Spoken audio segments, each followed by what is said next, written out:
ఓం శాంతి.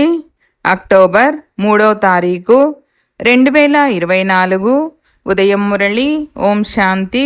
బాబ్దాదా మధువనము. ఈరోజు మధుర మహావాక్యాలు బాబా చెప్తున్నారు. మధురమైన పిల్లలు, రావణుని నియమము ఆశ్రీమతము, అసత్యం చెప్పడం. తండ్రి నియమము శ్రీమతము, సత్యం చెప్పడం.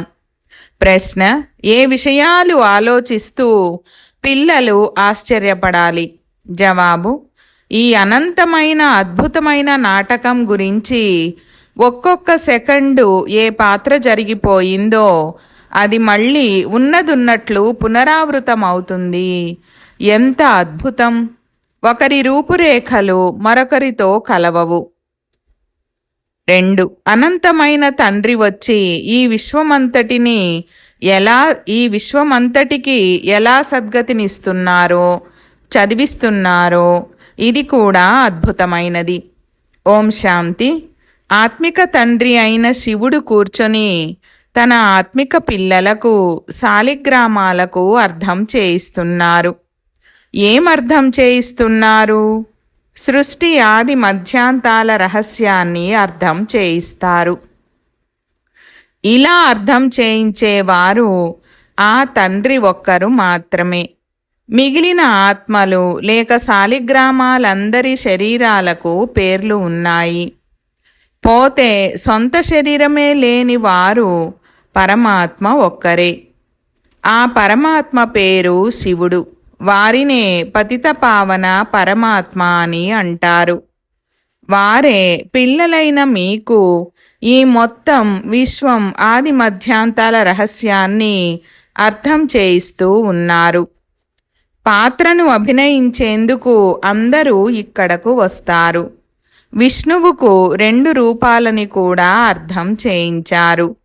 శంకరునికైతే ఇక్కడ ఏ పాత్ర లేదు. ఇవన్నీ ఆ తండ్రే కూర్చొని అర్థం చేయిస్తున్నారు. తండ్రి ఎప్పుడు వస్తారు? నూతన సృష్టి స్థాపన, పాత సృష్టి వినాశనం జరగాల్సినప్పుడు వస్తారు. పిల్లలకు నూతన ప్రపంచంలో ఆది సనాతన దేవీ దేవత ధర్మస్థాపన జరుగుతుందని తెలుసు. ఇది పరమపిత పరమాత్మ తప్ప మరెవ్వరూ చెయ్యలేరు. ఆయన ఒక్కరే పరమ ఆత్మ. వారిని పరమాత్మ అని అంటారు. వారి పేరు శివుడు. వారి పేరు శరీరానిది కాదు. మిగిలిన వారందరి పేర్లు శరీరాలవి. ముఖ్యమైన వారంతా వచ్చేశారని కూడా మీకు తెలుసు. డ్రామా చక్రము తిరుగుతూ ఇప్పుడు చివరికి వచ్చేసింది. చివరి సమయంలో ఆ తండ్రే రావాలి. ప్రపంచ పరివర్తన అవ్వాల్సినప్పుడు వారి జయంతి కూడా జరుపుకుంటారు. గాఢాంధకారం నుండి గొప్ప ప్రకాశం అవుతుంది. అనగా దుఃఖధామము నుండి సుఖధామంగా అవుతుంది. పాత ప్రపంచ వినాశనం, నూతన ప్రపంచ స్థాపన చేసేందుకు పురుషోత్తమ సంగమయుగంలో ఒక్కసారి మాత్రమే పరమపిత పరమాత్మ వస్తారని పిల్లలకు తెలుసు. ముందు నూతన ప్రపంచ స్థాపన జరిగిన తర్వాత పాత ప్రపంచము వినాశనం అవుతుంది. చదువుకొని మనము వివేకవంతులమై దైవీ గుణాలను కూడా ధారణ చెయ్యాలని పిల్లలకు తెలుసు. ఆసురీ గుణాలను మార్చుకోవాలి. దైవీ గుణాలు, ఆసురీ గుణాల వర్ణన చార్టులో చూపించాలి. ఎవ్వరినీ విసిగించడం లేదు కదా, అసత్యమాడడం లేదు కదా, శ్రీమతానికి విరుద్ధంగా నడవడం లేదు కదా అని స్వయాన్ని పరిశీలించుకోవాలి. అసత్యము చెప్పడం, ఇతరులకు దుఃఖం ఇవ్వడం, విసిగించడం ఇవన్నీ రావణుని నియమాలు. అవి రాముని నియమాలు. శ్రీమతము మరియు ఆసురీ మతాల గాయనము కూడా ఉంది. అర్ధకల్పము ఆసురీ మతము నడుస్తుంది. దీని వలన మనుషులు అసురులు, దుఃఖితులు, రోగులుగా అవుతారు. పంచవికారాలు ప్రవేశిస్తాయి. తండ్రి వచ్చి శ్రీమతమునిస్తారు. శ్రీమతము ద్వారా మనకు దైవీ గుణాలు లభిస్తాయని పిల్లలైనా మీకు తెలుసు. ఆశ్రీ గుణాలను పరివర్తన చేసుకోవాలి. ఆశ్రీ గుణాలు అలాగే ఉండిపోతే పదవి తగ్గిపోతుంది. జన్మ జన్మాంతరాల పాపభారము తలపై ఉంది. అది నెంబర్వారు పురుషార్థానుసారము తేలికైపోతుంది. ఇప్పుడిది పురుషోత్తమ సంగమ యుగమని కూడా మీకు తెలుసు. తండ్రి ద్వారా ఇప్పుడు దైవీ గుణాలను ధారణ చేసి నూతన ప్రపంచానికి యజమానులుగా అవుతారు. కావున పాత ప్రపంచము తప్పకుండా సమాప్తమవ్వనే అవుతుందని రుజువవుతుంది. బ్రహ్మకుమార కుమారీల ద్వారా కొత్త ప్రపంచ స్థాపన జరుగుతుంది. మీకిది కూడా పక్కాగా నిశ్చయముంది. అందువలన సేవలో లగ్నమై ఉన్నారు. ఎవరో ఒకరి కళ్యాణము చేసే శ్రమ చేస్తూ ఉంటారు. మన సోదరీ సోదరులు ఎంత సేవ చేస్తున్నారో కూడా మీకు తెలుసు. అందరికీ తండ్రి పరిచయం ఇస్తూ ఉంటారు. మొదట కొంతమందికి మాత్రమే తండ్రి పరిచయం లభిస్తుంది. తర్వాత వృద్ధి జరుగుతూ ఉంటుంది. ఒక్క బ్రహ్మ ద్వారా ఎంతో మంది బ్రహ్మకుమారులుగా అవుతారు. బ్రాహ్మణ కులమైతే తప్పకుండా అవసరం కదా. మనమంతా బీకేలము, శివబాబా పిల్లలము, అందరూ సోదరులమని మీకు తెలుసు. వాస్తవానికి మనమంతా సోదరులము. ప్రజాపిత బ్రహ్మవారిగా అయిన తర్వాత సోదరీ సోదరులుగా అవుతాము. తర్వాత దేవతా కులంలోకి వెళ్ళిన తర్వాత సంబంధాలు వృద్ధి చెందుతూ ఉంటాయి. ఈ సమయంలో బ్రహ్మకు పుత్రులు, కూతుర్లు అనగా ఒకే కులానికి చెందినవారు. దీనిని వంశమని అనరు. కౌరవులకు రాజ్యం లేదు, పాండవులకు రాజ్యం లేదు. రాజా రాణులు నెంబర్వారుగా సింహాసనముపై ఆసీనులైనప్పుడు వంశము ఏర్పడుతుంది. ఇప్పుడైతే ప్రజలపై ప్రజారాజ్యముంది. ప్రారంభం నుండి పవిత్ర వంశము, అపవిత్ర వంశాలు నడుస్తూ వచ్చాయి. దేవతలది పవిత్ర వంశము. 5000 సంవత్సరాల క్రితము స్వర్గము అనగా పవిత్ర వంశముండేదని పిల్లలకు తెలుసు. వారి చిత్రాలు కూడా ఉన్నాయి. మందిరాలు ఎంతో శోభాయమానంగా నిర్మింపబడి ఉన్నాయి. ఈ దేవతలకు మాత్రమే చాలా మందిరాలు ఉన్నాయి. ఇతరులెవ్వరికీ లేవు. ఇతరుల శరీరాల పేర్లు మారుతూ ఉంటాయి. శివుని పేరొక్కటే మారకుండా ఉంటుందని పిల్లలకు అర్థం చేయించారు. శివ భగవానువాచ, ఏ దేహధారిని భగవంతుడని అనరు. తండ్రి తప్ప ఇతరులెవ్వరూ వారి పరిచయముని ఇవ్వలేరు. ఎందుకంటే వారికి తండ్రి ఎవరో తెలియనే తెలియదు. తండ్రినెలా స్మృతి చెయ్యాలో తెలియని వారిక్కడ కూడా చాలామంది ఉన్నారు. తండ్రినెలా స్మృతి చెయ్యాలని తికమక పడుతూ ఉంటారు. ఇంత చిన్న బిందువు, వారినెలా స్మృతి చెయ్యాలని అంటారు. శరీరమేమో పెద్దది, దానినే స్మృతి చేస్తూ ఉంటారు. భృకుటి మధ్య ప్రకాశించే నక్షత్రమని మహిమ కూడా ఉంది. అనగా ఆత్మ నక్షత్రం వలె ఉంది. ఆత్మను శాలిగ్రామమని అంటారు. శివలింగాన్ని కూడా పెద్ద రూపంలో పూజిస్తారు. ఎలాగైతే ఆత్మను చూడలేరో శివబాబా కూడా ఎవరి కళ్లకు కనిపించరు. భక్తి మార్గంలో బిందువునెలా పూజించాలి? ఎందుకంటే మొట్టమొదట శివబాబా యొక్క అవ్యభిచారీ పూజ ప్రారంభమవుతుంది కదా. కనుక పూజించేందుకు తప్పకుండా పెద్దది కావాలి. శాలిగ్రామాలను కూడా పెద్ద అండము వలె తయారు చేస్తారు. ఒకవైపు అంగుష్టాకారమని అంటారు, మళ్ళీ నక్షత్రమని కూడా అంటారు. ఇప్పుడు మీరైతే ఒక్క మాటపై నిలవాలి. అర్ధకల్పము పెద్ద వస్తువులను పూజించారు. ఇప్పుడు మళ్ళీ బిందువని భావించడంలో శ్రమ కూడా ఉంది. చూడలేరు, బుద్ధి ద్వారా తెలుసుకోవాలి. శరీరములో ఆత్మ ప్రవేశిస్తుంది, తర్వాత మళ్ళీ వెళ్ళిపోతుంది. ఎవ్వరూ చూడలేరు. పెద్ద వస్తువైతే కంటికి కూడా కనిపిస్తుంది. తండ్రి కూడా అలాంటి బిందువే, కానీ వారు జ్ఞానసాగరులు. ఇతరులెవ్వరినీ జ్ఞానసాగరులని అనరు. శాస్త్రాలైతే భక్తి మార్గానికి చెందినవి. ఇన్ని వేదశాస్త్రాలు మొదలైనవన్నీ ఎవరు తయారు చేశారు? వ్యాసుడని అంటారు. యేసుక్రీస్తు ఆత్మ ఏ శాస్త్రము తయారు చెయ్యలేదు. తర్వాత ఇవన్నీ మనుషులు కూర్చొని తయారు చేస్తారు. వారిలో జ్ఞానమే లేదు. ఒక్క తండ్రి మాత్రమే జ్ఞానసాగరులు. శాస్త్రాలలో జ్ఞానము మాట గాని సద్గతినిచ్చే మాటలు గాని లేవు. ప్రతి ధర్మము వారు తమ తమ ధర్మస్థాపకులను స్మృతి చేస్తారు, దేహధారులను స్మృతి చేస్తారు. యేసుక్రీస్తు చిత్రము కూడా ఉంది కదా. అందరి చిత్రాలు ఉన్నాయి. శివబాబా పరమ ఆత్మ అయ్యారు. ఆత్మలంతా సోదరులని ఇప్పుడు మీరు అర్థం చేసుకున్నారు.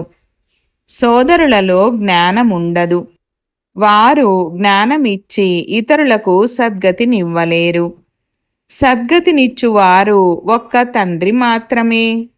ఈ సమయంలో సోదరులు ఉన్నారు, తండ్రి కూడా ఉన్నారు. తండ్రి వచ్చి విశ్వంలోని ఆత్మలందరికీ సద్గతినిస్తారు. విశ్వ సద్గతిదాత ఒక్కరే ఒక్కరు. శ్రీశ్రీ 108 జగద్గురు అనండి, లేక విశ్వానికి గురువు అనండి, అంతా ఒక్కటే. ఇప్పుడుండేది ఆసురీ రాజ్యం. సంగమయుగంలోనే తండ్రి వచ్చి ఈ విషయాలన్నీ అర్థం చేయిస్తారు. ఇప్పుడు నూతన ప్రపంచ స్థాపన జరుగుతోందని, పాత ప్రపంచము వినాశనమవుతుందని మీకు తెలుసు. పతిత పావనుడు ఒక్క నిరాకార తండ్రేనని కూడా మీకు అర్థం చేయించారు. ఏ దేహధారి కూడా పతిత పావనుడిగా అవ్వలేరు. పతిత పావనులు పరమాత్మ ఒక్కరే. ఒకవేళ పతిత పావన సీతారాం అన్నా భక్తికి ఫలమునిచ్చేందుకు భగవంతుడు వస్తారని తండ్రి అర్థం చేయించారు. కనుక సీతలంతా వధువులు, వరుడు అందరికీ సద్గతినిచ్చే రాముడొక్కడే. ఈ విషయాలన్నీ ఆ తండ్రే కూర్చుని స్వయంగా అర్థం చేయిస్తారు. డ్రామానుసారము మీరే మళ్ళీ 5000 సంవత్సరాల తర్వాత ఈ విషయాలన్నీ వింటారు. ఇప్పుడు మీరంతా చదువుకుంటున్నారు. పాఠశాలలో అనేక మంది చదువుకుంటారు. ఇదంతా డ్రామాలో తయారై ఉంది. ఏ సమయంలో ఎవరు చదువుకుంటారో, ఏ నటన జరుగుతుందో అదే నటన మళ్ళీ కల్పం తర్వాత ఉన్నదున్నట్లుగా జరుగుతుంది. ఇదే విధంగా 5000 సంవత్సరాల తర్వాత మళ్ళీ చదువుకుంటారు. ఇది అనాదిగా తయారైన డ్రామా. చూస్తున్నదంతా సెకండు కొత్తదిగానే కనిపిస్తుంది. చక్రము తిరుగుతూ ఉంటుంది. కొత్త విషయాలు మీరు చూస్తూ ఉంటారు. ఇది 5000 సంవత్సరాల డ్రామా అని ఇప్పుడు మీకు తెలుసు. ఇది నడుస్తూనే ఉంటుంది. దీని విస్తారము చాలా ఉంది. ముఖ్యమైన విషయాలు అర్థం చేయిస్తారు. ఉదాహరణకు పరమాత్మ సర్వవ్యాపి అని అంటారు. కానీ తండ్రి నేను సర్వవ్యాపిని కానని అర్థం చేయిస్తారు. తండ్రి వచ్చి తమ పరిచయాన్ని, తమ రచన ఆది మధ్యాంతాల పరిచయాన్ని ఇస్తున్నారు. మనకు వారసత్వమునిచ్చేందుకు తండ్రి కల్పకల్పము వస్తారని మీరిప్పుడు తెలుసుకున్నారు. బ్రహ్మ ద్వారా స్థాపన అని కూడా గాయనముంది. ఈ జ్ఞానము చాలా బాగుంది. విరాట రూపానికి కూడా తప్పకుండా అర్థం ఉంటుంది కదా. కానీ తండ్రి తప్ప ఎప్పుడు ఎవ్వరూ అర్థం చేయించలేరు. చిత్రాలైతే అనేకమున్నాయి. కానీ ఒక్క చిత్రము గురించిన జ్ఞానము కూడా ఎవరి వద్ద లేదు. ఉన్నతోన్నతులైన వారు శివబాబా, వారి చిత్రము కూడా ఉంది. కానీ వారిని గురించి ఎవ్వరికీ తెలీదు. ఆ తర్వాత సూక్ష్మవతనముంది, దాని అవసరము లేదు, వదిలేయండి. ఇక్కడి చరిత్ర భూగోళాలను అర్థం చేసుకోవాలి. ఆ లోకము సాక్షాత్కారాలకు మాత్రమే. ఇక్కడ తండ్రి ఎలాగైతే ఇతనిలో కూర్చొని అర్థం చేయిస్తున్నారో అలా సూక్ష్మవతనంలో కర్మాతీత శరీరంలో కూర్చొని ఇతనితో కలుస్తారు లేక మాట్లాడతారు. అంతేగాని అచ్చట చరిత్ర భూగోళము ఏదీ లేదు. హిస్టరీ జాగ్రఫీ ఇక్కడిదే. సత్యయుగంలో దేవీ దేవతలు ఉండేవారని 5000 సంవత్సరాలయ్యిందని పిల్లల బుద్ధిలో కూర్చున్నది. ఈ ఆది సనాతన దేవీ దేవతా ధర్మము ఎలా స్థాపించబడిందో కూడా ఎవ్వరికీ తెలియదు. ఇతర ధర్మాల స్థాపన గురించైతే అందరికీ తెలుసు. పుస్తకాలు మొదలైనవి కూడా ఉన్నాయి. లక్షల సంవత్సరాలు ఉండేందుకు వీలే లేదు. ఇది శుద్ధ తప్పు. కానీ మానవుల బుద్ధి దేనికి పనికిరాదు. ప్రతి విషయం తండ్రి అర్థం చేయిస్తున్నారు. మధురాతి మధురమైన పిల్లలు, బాగా ధారణ చేయండి. ముఖ్యమైనది తండ్రి స్మృతి. ఇది స్మృతి పరుగు. పరుగు పందాలుంటాయి కదా. కొంతమంది ఒంటరిగానే పరిగెడుతూ ఉంటారు. కొంతమంది కాలుకు కాలు కట్టుకొని ఇద్దరిద్దరు పరిగెడుతూ ఉంటారు.